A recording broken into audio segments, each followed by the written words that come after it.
I agree with Kelly. Happy Friday. Uh, we want to remind everyone that this course is being recorded, will be later available on YouTube. The course has people signed up for it from all over the world. So we have people from different languages and different continents, from Southeast Asia to North America to European, India, Ethiopia, multiple African countries. And there are also some classrooms that are connected to this course or will be utilizing this course as part of their curriculum. Today, we're going to be talking about energy and measurement. And in the measurement section, we'll have Dr. John Fagan come on and talk some about the work that he does in his laboratory. So now we're going to move right on into today's presentation. I will share my screen now.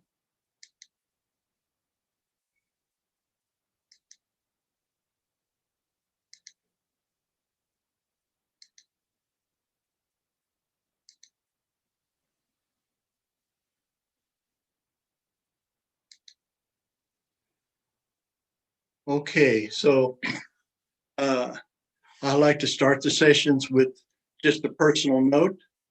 This is a picture from about 1996 of myself in the country of Brazil. And we had a very large farm project there. I was the advisor on that farm project. We had 50,000 acres, which is 20,000 hectares. It was a sugarcane plantation. Our job was to convert this farm to an organic farm. It was owned by a European owner, a nonprofit organization. It was part of a university endowment fund. We were successful in converting this farm to an organic farm.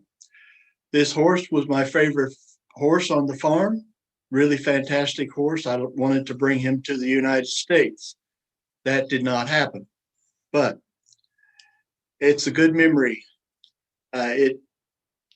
This project just further suggests to you that in my case, I come from agriculture.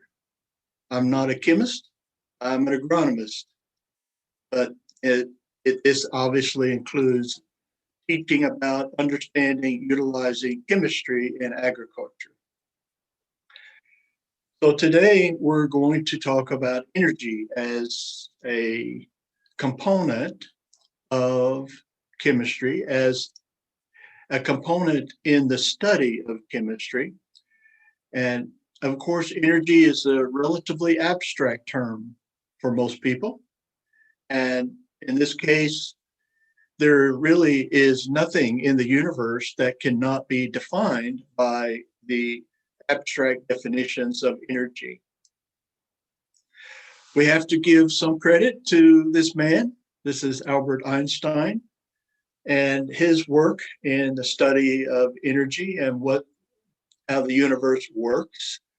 And he's famous for this formula, E equals mc squared. E equals energy, m is mass, c is the speed of light, and then squared. This is a very famous measurement of what energy is, and it's been a mathematical model of energy for many, many years now. There is a law of conservation in energy, and this law of conservation says that energy is not created or destroyed. Energy can be transformed from one form to another. And it's really the fact that energy can be transformed from one form to another that makes energy an integral part of the study of chemistry. Because chemistry, as you know, as we discussed in the first session, is, at least we would say largely, the process of observing, analyzing, identifying, reactions of one element with another. The transformation of energy involves a similar processes. It's a combination of reactions that occur that involve chemistry that transform energy from one form to another.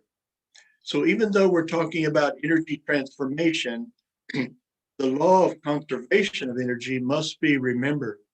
Energy can never be created or it can never be destroyed. It can be changed from one form to another, but you can't create it and you can't destroy it.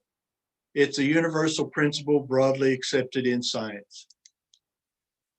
Now let's talk about the business of transformation.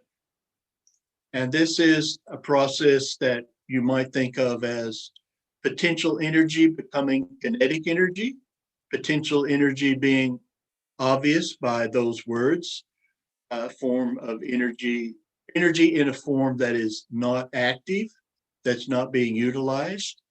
So here we see chemical energy in the form of ice cream.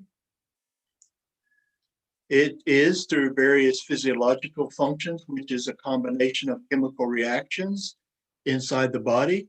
The energy that is stored in the dairy product ice cream can be converted to mechanical energy, where the person has the power, the capacity to pedal the bicycle. Once that energy is converted, it is converted from potential energy to kinetic energy. In defining energy, these two words are often used to best illustrate the process of transformations that occur when energy moves from one form to another form. It may move from a potential energy state to a kinetic energy state. Potential energy is what it means. It's stored, it's available, it's not being utilized. Whenever it is transformed into something where it is utilized, we refer to it as kinetic energy. So energy transformation is really the chemistry of energy. And in our course, this is what we're most concerned about. Chemical energy might become mechanical. Radiant energy can become chemical energy. Chemical energy can become mechanical energy. Like fossil fuels can be combusted as those fossil fuels, the potential energy in the fossil fuel as it is combusted is capable of causing the pistons to go up and down in an engine, which can drive the drive chain, which turns the wheels, and thus you have kinetic energy, which is now a mechanical form of energy, and the automobile is capable of moving. Electrical, we can use electricity to produce thermal energy to cook our food. So this is the business of energy transformation, which is the business of potential energy becoming kinetic energy. There are many forms of energy. This graphic just highlights that in brief. Mechanical energy, electrical energy, light energy, nuclear, chemical, sound, heat energy. There are many forms of energy. For our discussion today, we're going to focus largely on the concept of energy as light energy and the conversion of light energy to chemical energy. To illustrate, to further illustrate these transformations, and to especially highlight an example of this transformation in the field of agriculture.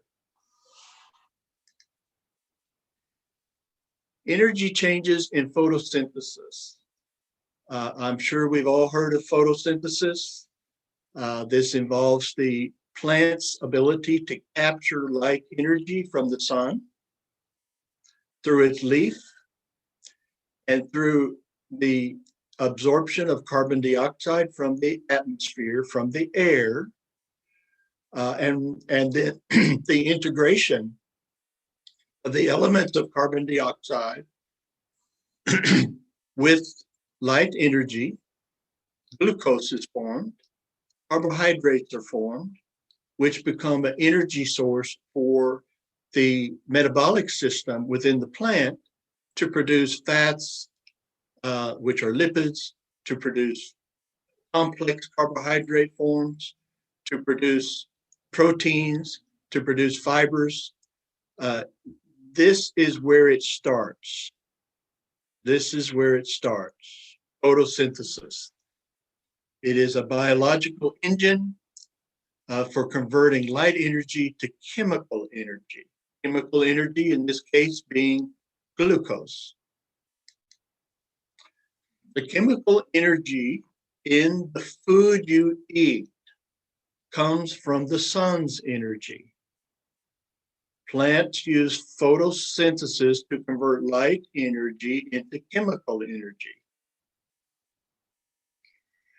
And it is within the leaf of the plant, the chlorophyll fraction of the plant leaf that is responsible for capturing the energy from the sun and beginning the process of converting that energy into chemical energy, which is represented by sugars.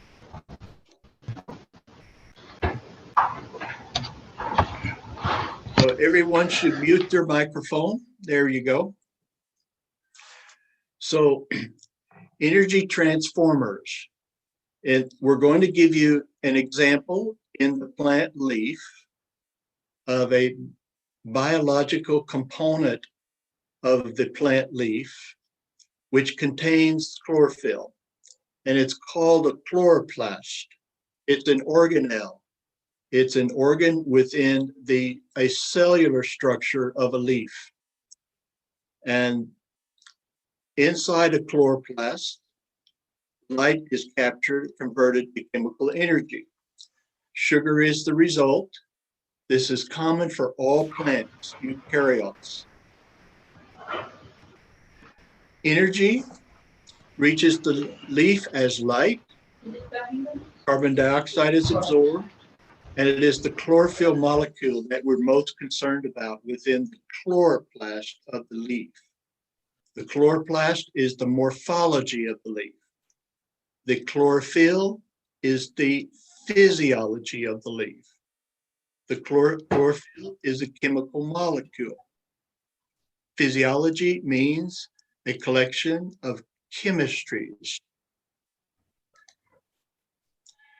In a chloroplast, you find stacks of the chlorophyll molecule. And in this case, you can see the chemical structure in this graphic of the chlorophyll molecule. These molecules are stacked within the organelle called the chloroplast. And you can take a look there at some of the elements that collectively compose a chlorophyll molecule. Some of them you will recognize immediately as fertilizer. Nitrogen is a central component in the chlorophyll molecule, along with magnesium. You also see oxygen and you see carbon in the molecule. From a chemistry point of view, it's a relatively simple molecule. From a structural molecule, it is incredibly efficient at collecting light energy from the sun. So this is the antenna. The antenna in the leaf that collects the light energy from the sun is a chemical molecule. Chemical molecule is very efficient. It is suggested that 98% of light energy that reaches the surface of a leaf, because of this chlorophyll molecule, 98% of that energy is captured and then further through various physiological or chemical processes converted to chemical energy, or sugars. If you compare this chlorophyll molecule to a solar panels are about 20% efficient in capturing light energy and converting it to electrical energy. So the chlorophyll molecule, or the leaf in the chloroplast part of the leaf, plants in general have evolved over billions of years to have a biological relationship with light and the energy in light, to utilize that to fuel the metabolic system within a plant. As we develop more efficient solar panels, there is a lot of research today in universities around the world studying the mechanisms, the electrical chemistry that's associated with photosynthesis. We're trying to learn from plants how the plants do this so that we can apply that in collecting solar energy to convert to electrical energy. So we're learning from plants. We are the students of plants. I want to give you some exposure here to the chemistry. It's not really important to try to comprehend this chemistry, but this is a part of the study of plant physiology. And we have two types of chlorophyll molecules here where the original photosynthesis takes place. Photosystem 1, photosystem 2. And you will see here is water coming into the process, delivering 4 electrons from hydrogen. And these electron pathway through the photosynthetic process ultimately leads to forms of energy.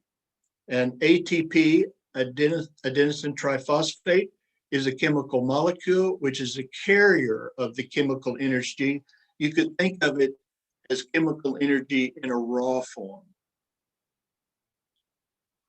And whenever CO2 is absorbed by the plant, the carbon in CO2 is broken from the CO2 molecule, combined with ATP, the energy that is originating and arriving at this point in these series of chemical reactions. And then collectively, the net result is carbohydrates. And this is the goal. This is the objective. This is the final point. Most simple carbohydrate, glucose. Then we also have fructose. We have sucrose. As we all know, sugarcane is a big producer of sucrose molecule. But these are the byproducts of photosynthesis, and these carbohydrates further, these sugars, are utilized in the metabolic systems of the plant, as we mentioned before, to produce proteins and fiber and lipids, fat.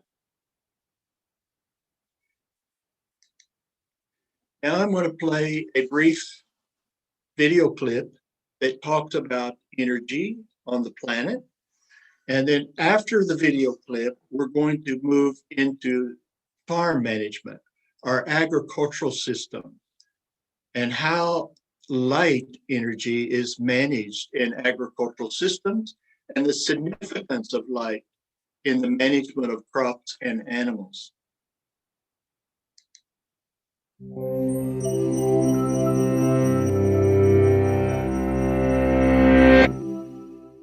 Energy is all around us, a physical quantity that follows precise natural laws. Our universe has a finite amount of it. It's neither created nor destroyed, but can take different forms, such as kinetic or potential energy, with different properties and formulas to remember. For instance, An LED desk lamp's 6-watt bulb transfers 6 joules of light energy per second. But let's jump back up into space to look at our planet, its systems, and their energy flow. Earth's physical systems include the atmosphere, hydrosphere, lithosphere, and biosphere. Energy moves in and out of these systems, and during any energy transfer between them, some is lost to the surroundings as heat, light, sound, vibration, or movement. Our planet's energy comes from internal and external sources. Geothermal energy from radioactive isotopes and rotational energy from the spinning of the Earth are internal sources of energy, while the sun is the major external source, driving certain systems like our weather and climate. Sunlight warms the surface and atmosphere in varying amounts, and this causes convection, producing winds and influencing ocean currents. Infrared radiation, radiating out from the warmed surface of the Earth, gets trapped by greenhouse gases and further affects the energy flow. The sun is also the major source of energy for organisms. Plants, algae, and cyanobacteria use sunlight to produce organic matter from carbon dioxide and water, powering the biosphere's food chains. We release this food energy using chemical reactions, like combustion and respiration. At each level in a food chain, some energy is stored in newly made chemical structures, but most is lost to the surroundings as heat, like your body heat, released by your digestion of food. Now, as plants are eaten by primary consumers, only about 10% of their total energy is passed on to the next level. Since energy can only flow in one direction in a food chain, from producers on to consumers and decomposers, an organism that eats lower on the food chain is more efficient than one higher up. So eating producers is the most efficient level at which an animal can get its energy. But without continual input of energy to those producers, mostly from sunlight, life on Earth as we know it would cease to exist. We humans, of course, spend our energy doing a lot of things besides eating. We travel, we build, we power all sorts of technology. To do all this, we use sources like fossil fuels, coal, oil, and natural gas, which contain energy that plants captured from sunlight long ago and stored in the form of carbon. When we burn fossil fuels in power plants, we release this stored energy to generate electricity. To generate electricity, heat from burning fossil fuels is used to power turbines that rotate magnets, which in turn create magnetic field changes relative to a coil of wire, causing electrons to be induced to flow in the wire. Modern civilization depends on our ability to keep powering that flow of electrons. Fortunately, we aren't limited to burning non-renewable fossil fuels to generate electricity. Electrons can also be induced to flow by direct interaction with light particles, which is how a solar cell operates. Other renewable energy sources, such as wind, water, geothermal, and biofuels, can also be used to generate electricity. Global demand for energy is increasing, but the planet has limited energy resources to access through a complex energy infrastructure. As populations rise alongside rates of industrialization and development, our energy decisions grow more and more important. Access to energy impacts health, education, political power, and socioeconomic status. If we improve our energy efficiency, we can use our natural resources more responsibly and improve quality of life for everyone.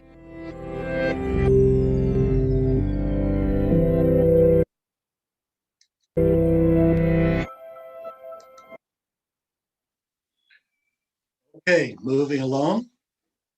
Now, energy in agriculture. It is very complex. Agriculture is a big consumer of energy. Agriculture is intricately involved in managing energy systems on our planet. Managing energy is a very central component to any farm management system, whether it be urban agriculture, rural agriculture, open field, greenhouse, plant agriculture, animal agriculture. The production of feed, food, and fiber involves the management of energy. We're going to talk mostly today about the management of light energy. Management of light is part of managing agriculture. And I'm going to make a statement here that I want you to remember.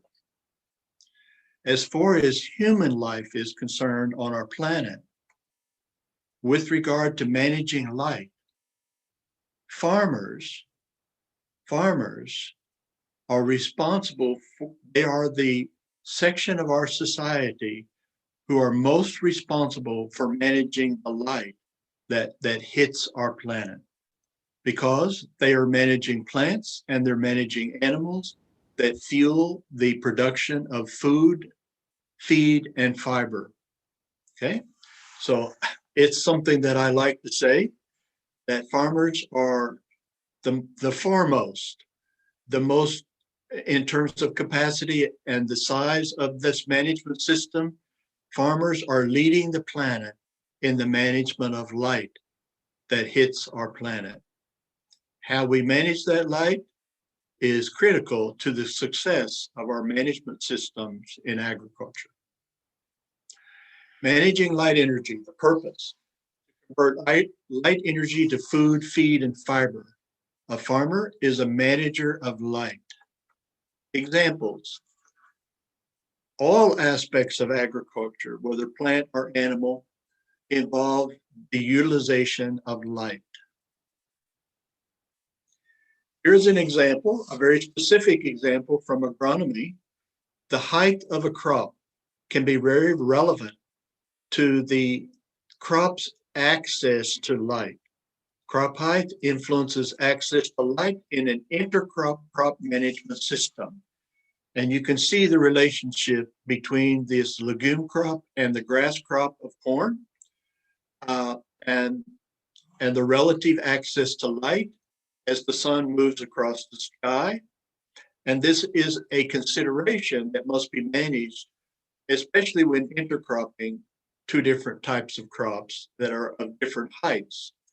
And there's a whole science behind the management of crops with respect to access of light and the intercropping of crops at different heights to take advantage of light that's penetrating the surface of the earth. Canopy agriculture is what that's called. So here is a very simple illustration of crop canopy. The crop canopy has an influence on light distribution to the leaf surface in a crop plantation. In this case, we're looking at corn. There are different varieties of corn. Some of them where the leaf spreads very broadly and lateral relative to the plant. There are other varieties which have very upright leaves. If the farmer is growing a variety of corn where the leaves grow very lateral from a distance, a great distance from the stalk of the corn, then the width between the rows must be more wide in order to allow sunlight to penetrate down to reach all of the leaf surfaces in the most efficient manner for that particular corn crop. If the variety of corn has more upright leaves, then the rows can be planted closer together. Measuring light intensity. There are devices that are used to measure light intensity relative to the canopy of a crop. The canopy of a crop influences the population density in a crop.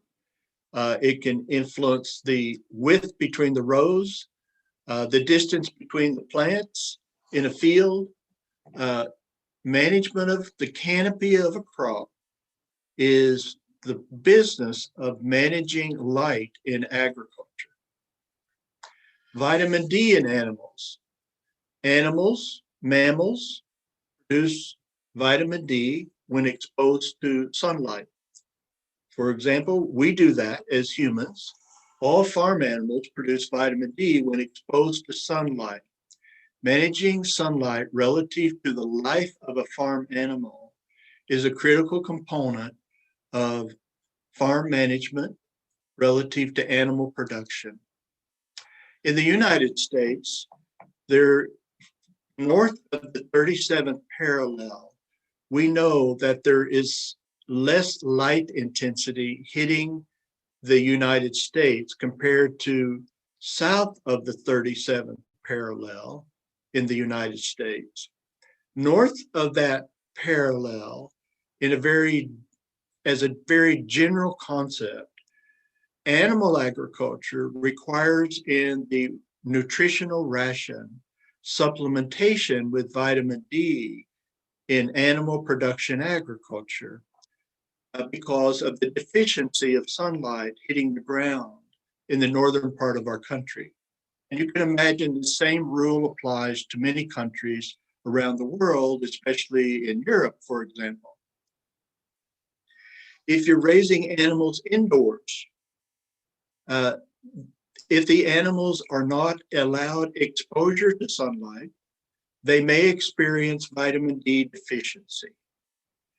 So you have to then supplement that vitamin D deficiency in a confined animal's life by adding vitamin D to the ration of the animals. Farmers are managers of light. Farmers are responsible for production of food, feed, and fiber across the planet for mankind. Agricultural production is a large consumer of light energy. Farmers have the responsibility of managing light energy with the most efficient and effective methods to optimize the genetic potential of crops and animals. So this is our summary of energy in chemistry and energy management in agriculture. Now we're going to share another screen with you. And we're going to talk about measurement. This will be a brief presentation. And in the end, we will switch to a presentation from Dr. John Fagan from his laboratory. Chemistry and agriculture as it relates to measurement. Metric system is what we're focused on here. The French are widely credited with originating the metric system of measurement. The French government officially adopted the system in 1795. Because of the metric system's adaptability, scientific and engineering work, adoption of the system flourished with rapid expansion of the industrialized world. The US Congress declared the system lawful in commerce throughout the nation in 1866. The metric system is now known as the SI, or International System of Units. It's relatively easy to comprehend mathematically how a metric system works. And the key number is the number 10. So in this graphic you see here, going larger involves multiplying by 10. So 1 meter multiplied by 10, decameter multiplied by 10, a hectometer multiplied by 10, a kilometer. And the reverse is true as you progress to smaller scales in the metric system, in which case you divide by 10. So divide, and you are reducing the measurement. Meter, a decimeter, a centimeter, a millimeter. All are simply divisions by 10. 10 is the central number. The entire metric system revolves around the number 10. Simple, simple. A lot more simple than the English measurements that we inherited from the British in the United States. I'm a big advocate for the United States converting totally to the metric system. We have not done that yet. Here's a few other measures. A centimeter, 10 millimeters. 1 meter, 100 centimeters. Weights, 1 gram, 1,000 milligrams. Kilogram, 1,000 grams. Capacity, 1 liter, 1,000 milliliters. Kiloliter, 1,000 liters. Agricultural measurements. How we use measurement in agriculture. In brief, dosage. The dosage, a field dosage for preparing a ready-to-use solution of liquid plant protection technology. For example, 1 liter per hectare. Pesticide labels must provide dosage and dilution data. Most commonly, this data is presented in the metric system for global agriculture. Field measurements. Measurement of land. 1 hectare, for example, is equal to 1,000 square meters. A very common measurement in commercial greenhouse agriculture is a 1,000 square meter greenhouse is a measurement that's commonly used in commercial greenhouse production as a land measure for determining the dosage that you use for a plant food or a plant protection chemistry in agronomy, in greenhouse agronomy. Animal nutrition. Farm management systems employ accurate measurement systems in the design of animal nutrition programs based on production targets. Laboratory measures. Laboratory measures are an important part of agriculture. Lab measures might include soil chemical analysis, food chemical analysis, pesticide residues on foods, soil and animal, plant and animal microbiologies are measured in laboratories. Plant chlorophyll content, plant tissue analysis, animal blood analysis, and many, many other measures are common laboratory measurements that are utilized on a daily basis in agriculture. Understanding measurement is an important part of managing agriculture globally. Agricultural measurement in agriculture instructs farm management practices, research results, legal considerations, regulatory governance, financial structure, contractual arrangements. Understanding measurement in agriculture is a significant component to any farm management system. The metric system is the most common measurement system around the globe today. But please take a look at the map that I have provided here.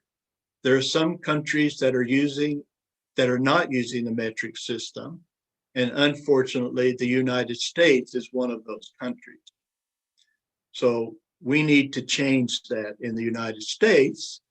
But thank goodness the rest of the world has accepted the metric system, a very simple system, easy to understand mathematically.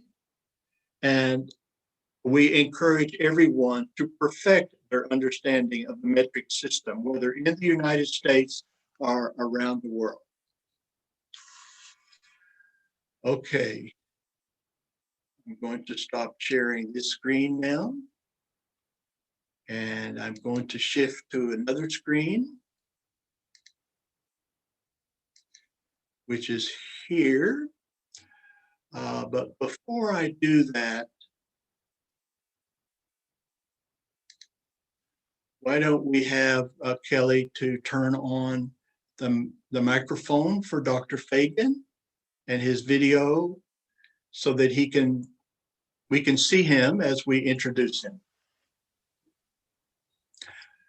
So this is Dr. John Fagan, and today he is going to give us some comments about the business of measurement and his work as a molecular biologist and director of his own laboratory. He's a good friend of ours. We've known him for many years. He is a globally recognized molecular biologist and an important advocate of ecological agriculture and, and, and professionally involved in perfecting the qualities of food that we eat as human beings around the world. He will tell you his story. Let me share his slides. I guess, Dr. Fagan, you're ready for the slides to go on? Definitely. And it's a Okay. pleasure to be here with all of you today and to share a little bit about our research. So go ahead, Jim.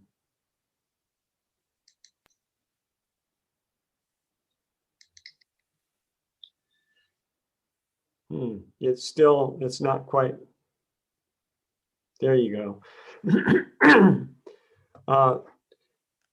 We do research, a lot of it is connected with agriculture. The basic perspective at Health Research Institute is that we see that there's a connection between healthy soil, healthy crops, and healthy people. And we're taking several different directions to understand those connections more deeply. HRI, Health Research Institute, is a 501c3 nonprofit here in the US. We're located in Fairfield, Iowa, actually on the campus of Maharishi International University. And we've been closely associated with the university for many years, although HRI is an independent entity. What I want to do is give a little introduction to who we are, and then we'll talk about some of our research. And coming back to the idea of the concept of measurement, we'll talk about how we use measurement in the research that we do. Next slide, please. So our mission is to create a food system that nourishes humanity, regenerates the soil, and regenerates the global ecosystem. The reality is that the WHO estimates that if we continue doing agriculture the way we are right now, humanity has fewer than 60 harvests left. Our soil is being degraded, not just in some areas, but on average around the world. Our soil is being degraded at a rate that is truly unsustainable, and that will render humanity incapable of feeding themselves in another 60 years. So this is only one of the existential problems that we have to deal with today that intersect with our food system. Another one is climate change. Another one is the situation with water, where we really are, especially as climate change occurs, we're going to be in more and more difficult straits that way. We're seeing these problems in Australia and in California on the west coast of the US, where the droughts are creating huge vulnerability in terms of forest fires and range fires, et cetera, et cetera. Next slide, please. Our strategy for how to deal with these major existential problems is to link these problems in a natural way with better food. Testing is what we do, and it creates transparency about the quality of food, the nature of the food that we're eating. People will learn, when transparency is created, people learn which foods are safe and healthy and nutritious. And people will naturally choose those foods, creating market demand. And this is because moms and dads want to feed their children the best food that they can find. They know that this is going to make a difference for their whole lives. And so by creating transparency so that moms and dads can make a better choice about which foods, then we're in a position to inspire them to obtain better foods for them. So, and if there's demand for higher quality, safe, healthy, nutritious foods, farmers are going to naturally adopt what we call regenerative methods, methods that restore the soil, methods that restore the climate to its more original state, and methods that are going to allow the soil to absorb and preserve more water to make that available to the crops. And in fact, our hypothesis is that it's not possible to produce the food that consumers really want unless we adopt these regenerative and organic practices. So if farmers do that, people will enjoy that healthy, nourishing food. And because the farmers are operating in this more efficient, regenerative way, their lives are going to be more prosperous and more fulfilling. And the climate and human health and the quality of soil are all going to be taken into account. Next slide, please. And this is sort of a confirmation of what I've been saying. I've said this for 10 years, and I've stood in front of audiences who, and I saw them over and over again listening to me and sort of rolling their eyes and saying, oh, what a wonderful person. He's so nice, but he's so impractical. This will never work. But here is one of the most popular farming journals, magazines in America. And what it says is what I just finished saying. And it ultimately comes down to farmers and the agricultural world, meet your new boss. And that's the millennial mom who's concerned about the quality of food for her kid. And if you look at the top of this slide, it says why it's critical that farmers should invest in soil health. And it's critical because that's the way that we can produce the food that this mom and the whole rest of the moms around the world want to have for their children, for their families. Next slide, please. So our values are transparency. Testing makes the invisible visible so that everybody knows what's going on. Second is accessibility.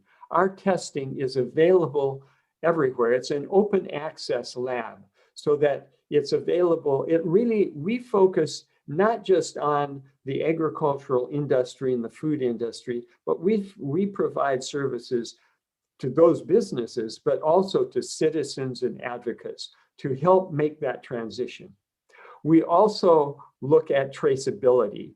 We feel that traceability tools and testing these are our core expertise. And this is what we can support the food and agricultural industries with. And finally, coming back to measurement, we see measurement as being transformational. It enables quality improvement. And our motto is, if you can measure it, you can improve it. And that's where we really feel our strength is in supporting each organization in improving what they deliver to the marketplace. Next slide, please. These are pictures of the tools that we use in this work. These are mass spectrometers. We also use, and these are very powerful analytical tools for measuring the nutritional value of foods and also for measuring the things that might not be so good in the foods, the toxins, the environmental contaminants, et cetera, et cetera. And I'll give you examples of how we use these in just a minute. Next slide, please. And here's the first example. Here we're looking at, and this work was done using those mass spectrometers. And here what we did is ask, what are the levels of glyphosate? Glyphosate is the most commonly used agrochemical on the planet. It's of course, we all know it's an herbicide, and it's used both in town, where it's used to control what's going on in one's gardens, and also in the town as well, to control weeds in various ways. But it's used massively in agriculture. And so we took a sampling of crops and we asked, well, what are the levels of glyphosate in these? And are there differences between organic and conventional? And here is what you see. you see the levels of glyphosate in oatmeal and whole wheat grain oats to be in the range of 1,054 to 706 nanograms per gram. Whereas the levels in organic rolled oats, the green bar there, is closer to 2 nanograms per gram. It isn't perfect, it isn't pure, because in fact, there is so much glyphosate used in the environment that it impacts even there's drift, and there's a certain amount that's in the water supply and on like that. Similarly, we see the same thing here with wheat flour, and with steel cut oats, and with whole wheat bread. You see quite a big difference here. But when you look at organic bread or organic steel cut oats or wheat flour, you see much, much lower levels. And the difference here, for instance, with the wheat between 171 and something like 35 nanograms per gram, is the difference between something that's healthy for you and something that actually creates health problems for many people. We're all aware that there are people out there that say, oh yes, I have a gluten problem. I have a problem with wheat.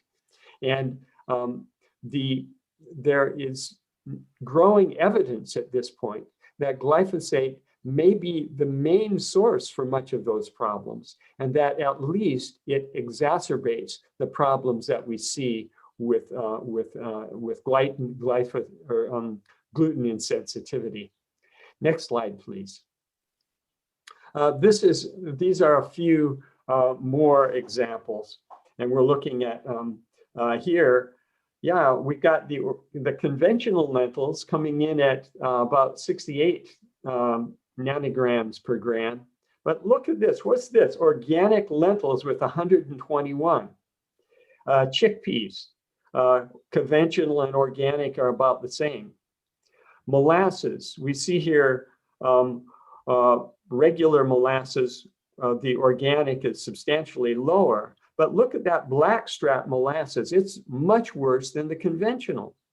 And you see here with your green tea, I bet somebody out there had green tea for breakfast.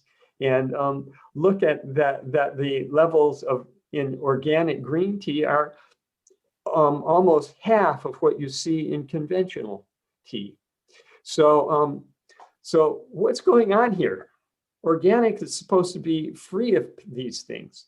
Yet here we have some organic products that actually have more than conventional. And this is basically a situation where, now these are selected things. We pulled these together. This is not like a random selection. This just gives you an example of what is going on out there. But we're finding that between 1 in 10 and 1 in 15 organic products is contaminated with glyphosate or neonics or organophosphates at levels that would be impossible to attribute simply to drift of pesticide. And so it's that there's some lack of integrity in the organic system. And in fact, by making the invisible visible, we can help with that. And we actually have a testing program now. We call it the Tested Clean program, that many organic products are being tested with, because it shows the consumer very clearly that that product really is maintaining the integrity of the organic system.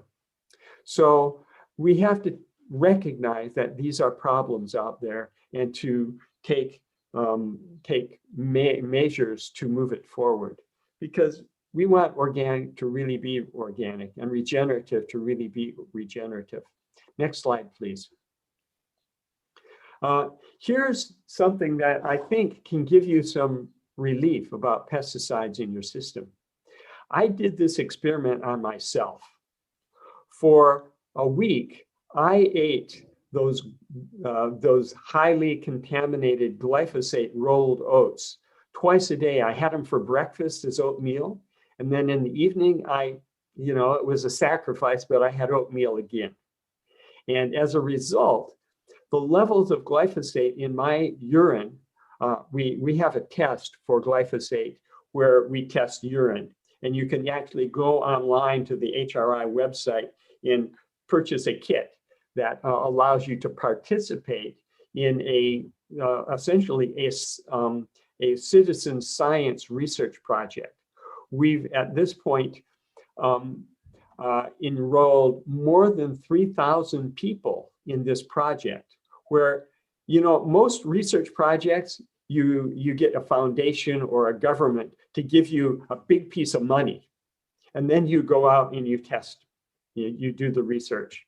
In this case, we did it in an incremental way.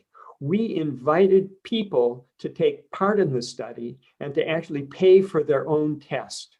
And what they got out of that was information on their own testing, what was the level of glyphosate in their urine, but they also had the opportunity to contribute to the bigger study. And so it isn't published yet, but we have data from over 3,000 people at this point that we can put into this study to give people a sense of what happens with diet. And we ask questions like, where do you live? Do you live in an agricultural rural area? Do you live in town or a big city? That kind of thing. What is your diet like? How much organic do you eat? How much of different things do you eat? And we found some really interesting things. We found that it doesn't matter if you live rural or in the town. What makes the difference is not where you live, but what you eat. And so, and what that tells us is that most, at least with glyphosate, most contamination comes not from environmental drift or from your water, but it comes from what you eat every day. And what this study shows is that if you change your diet to a diet that is free of glyphosate, that within a few days, the levels of glyphosate in your system will drop almost to zero. So the red line here is actually the levels of glyphosate. I started out at 2 nanograms per mil in my blood. And just by switching to an organic diet, within 24 hours, it dropped to less than 0.5. And then in the next day, it dropped again to by almost half. And by the 4th day, it was down real low. And then I continued to test myself over the next more than a week. But then on the 11th day, I went out for lunch and I had a pizza at a local restaurant. The next morning, my glyphosate levels were way up again. Not as high as they were before, but they were up again. And then over the next 3 days, you see that they drop again. And finally, by the 4th day after that, I was back to a low level. The green line is a metabolite, a breakdown product of glyphosate, which we also measure in the urine. So we measure both of those things. And you see that the glyphosate or the AMPA in the urine also mirrors what's happening with the glyphosate. So the message from this is that the amount of that what you eat makes a difference in your pesticide exposure. Here we see it with glyphosate. We have also, there are a number of people who have also done this with organophosphates and neonics, and the story is the same. And this is critical because if you're eating glyphosate laced food every day, your levels in your physiology stay at a level that are dangerous, that can actually cause health problems.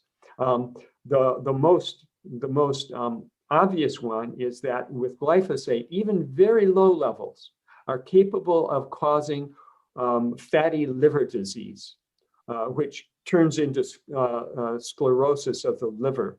And it's a very, very bad disease. In the US, in Europe, in both of those locations, there is a an epidemic of fatty liver disease.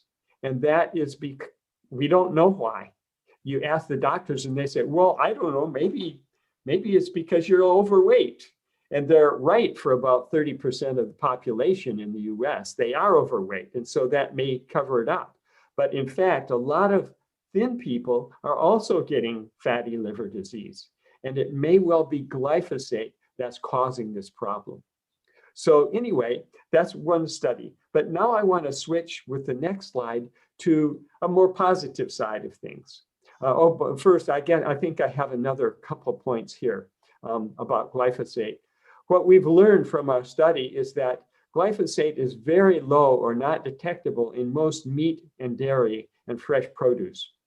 But there are 3 sources of glyphosate in your diet. One is genetically modified crops, GMOs. The second is that many grains, certainly in the US and Canada, in Northern Europe, and even Southern Europe, many grains are desiccated, which means that 2 weeks before they harvest, they go out and they spray the field, typically with glyphosate. And this kills the crop plants and they dry up so that by the time the combine comes through, they're all crispy and easy to harvest, you might say. But what that means is many times there isn't even a rain between the time they spray with glyphosate and the time they harvest. And as a result of this, grains and beans have the highest levels of glyphosate I've ever seen. And you saw that in that one slide there. Many of them are over 1,000 nanograms per gram. Very, very high levels that I think are certain to cause some problems.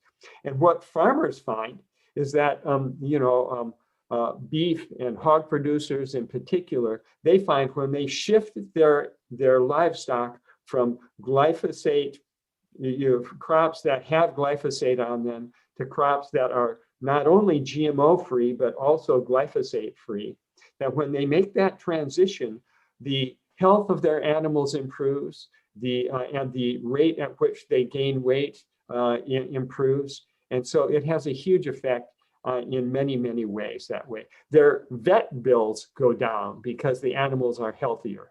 And I've heard from some of the pork producers that the animals aren't as grumpy as they usually are, that they're easier to handle and they're more positive and happier. There's a third source, and that is perennial crops. It turns out for fruit, berries, coffee, tea, cocoa, all of these plantations, there are many operations that control the weeds under the trees or the bushes with glyphosate. Now, they're not spraying the fruit trees or the berry bushes with glyphosate. That would kill them. But when they spray the weeds underneath them, the weeds die, and with the rain or the irrigation, the glyphosate is washed out of the rotting weeds into the soil. And the fruit and berries and coffee and tea and cocoa plants pick this up, and it ends up in the fruit, basically. And so that's where you get your glyphosate. It's from these 3 sources: GMO crops, desiccated grains and beans, and then these perennial crops. And we see it in oranges, we see it in cranberries, we see it in coffee and tea and cocoa. It's almost everywhere. Next slide, please. And this just shows you the differences in concentrations. The US Environmental Protection Agency and the EU Food Safety Authority have quite high levels allowed. And yet the California Office of Environmental Assessment has a level that's 100 times lower than the US EPA. And that's what they consider the safe level. There's an activist group in the US who set a safe child limit at 100-fold lower than that. And there is data in the scientific literature showing that even 10-fold lower than that can cause non-alcoholic liver disease. That's a dose that is at that level. So there are big differences between what the governments consider safe and what the scientific literature considers safe. So take that into account when you're thinking about these things. And this is the case for almost every pesticide out there. Next slide, please.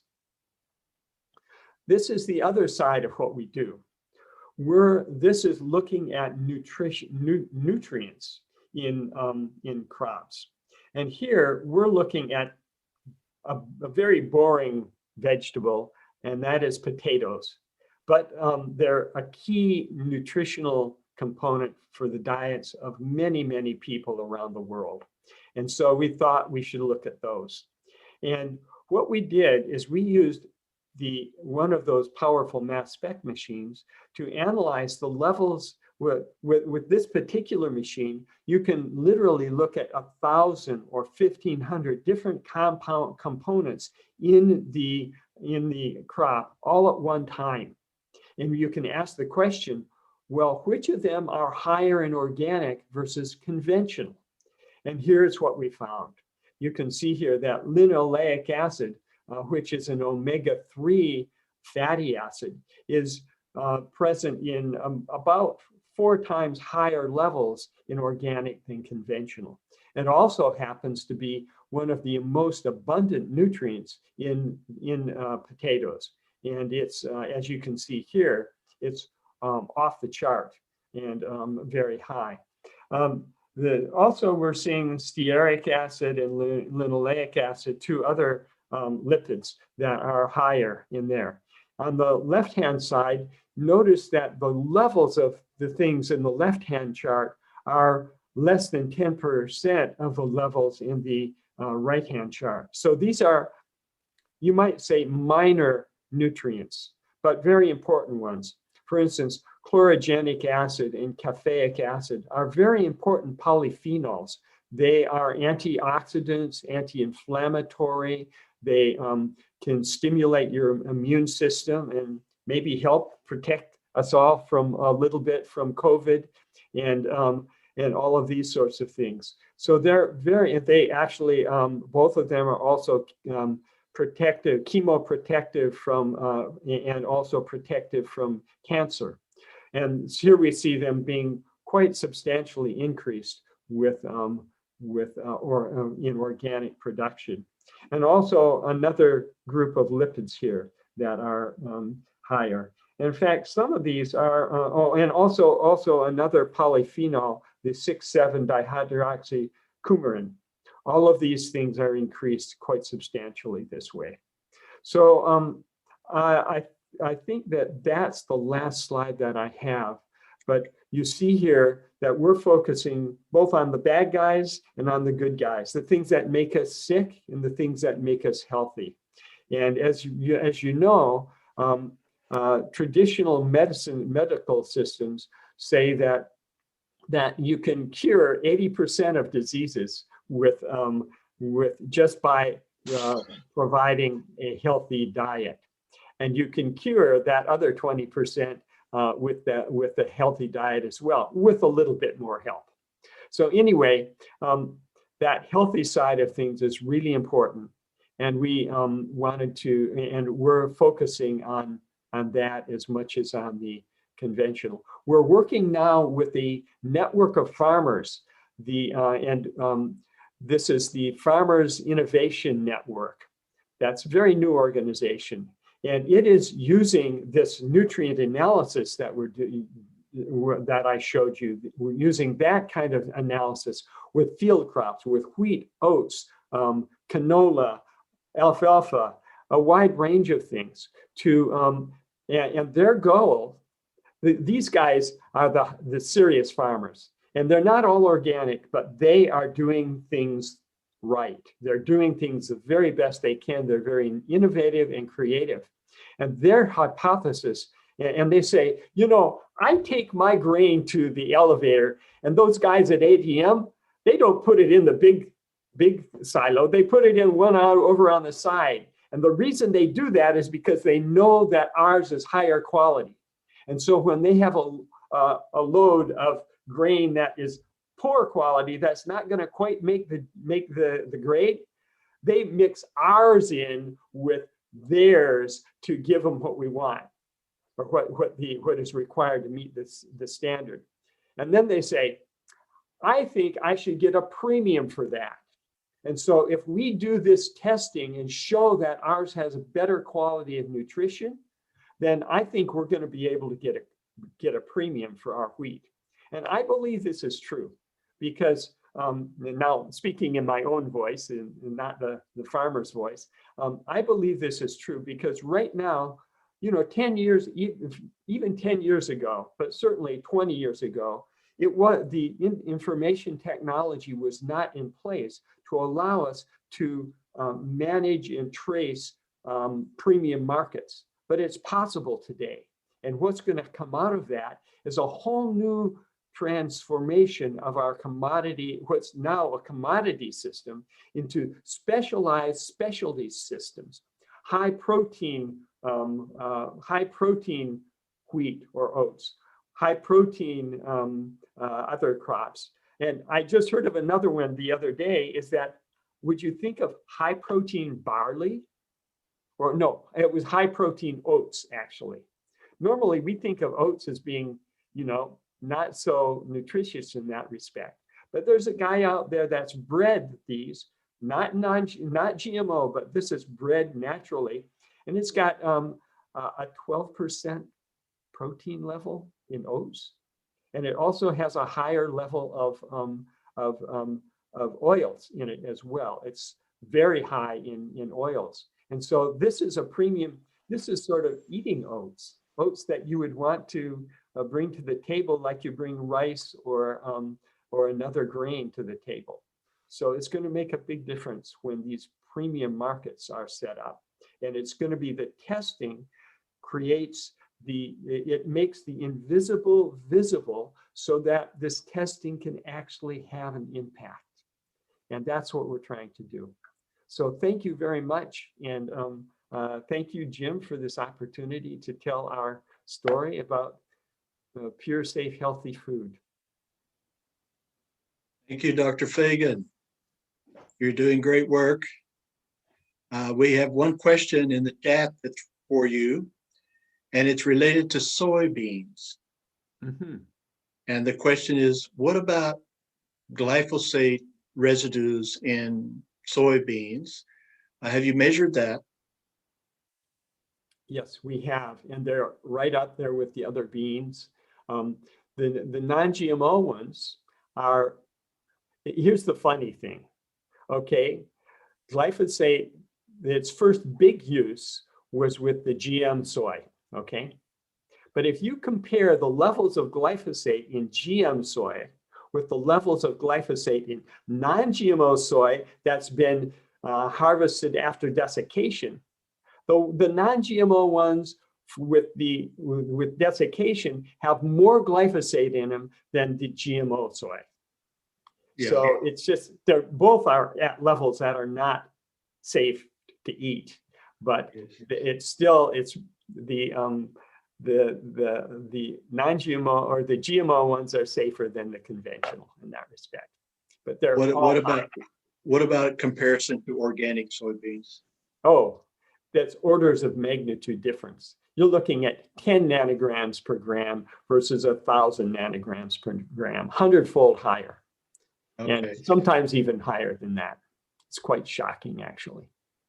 From your work, I think it's interesting to comment in your observations that the human physiology has a way of cleaning itself at a relatively rapid rate if you simply stop injecting foreign chemistries like pesticides into the system. So it's quite remarkable how quickly your human physiology can clean itself up. It's true. And that's the nature of the system, is to protect us and to perpetuate themselves in a very careful way. Now, there is one thing to say about that, though, that some pesticides are like glyphosate and the neonics and the OPs, they go out. But other ones are the ones that are soluble in fats accumulate in our system.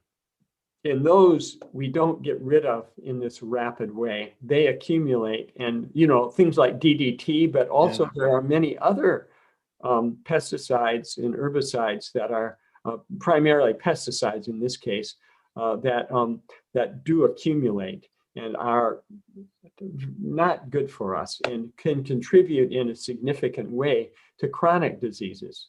So we need to avoid as much as we can. It's really the safe way to go forward. In the case of fruits, which fruit have you observed to have the highest levels of glyphosate?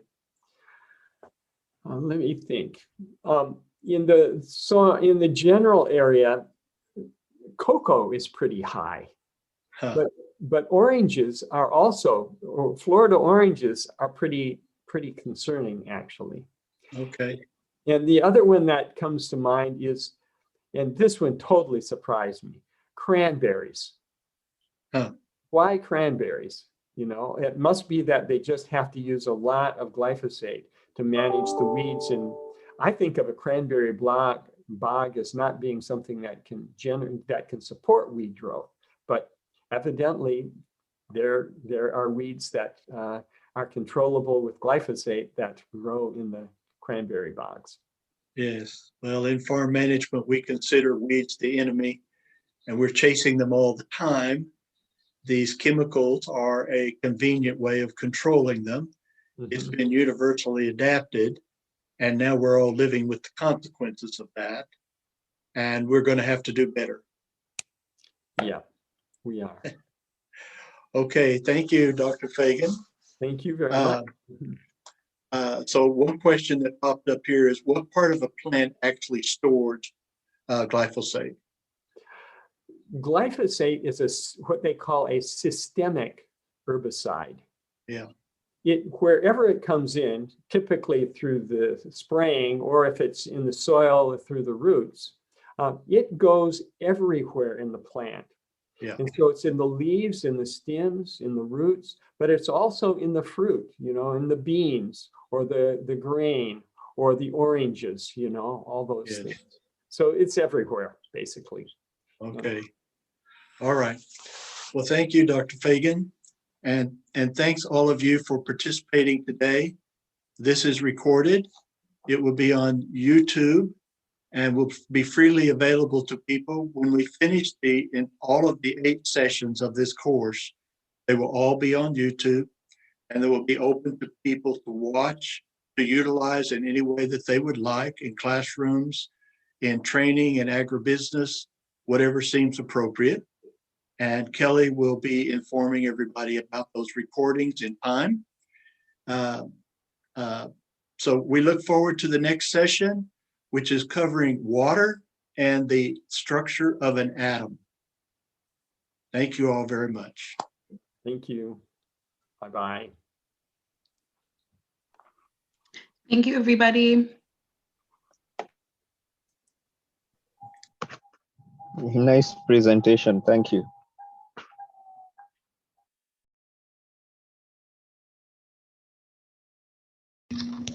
Thank you very much from Costa Rica. See you next Friday.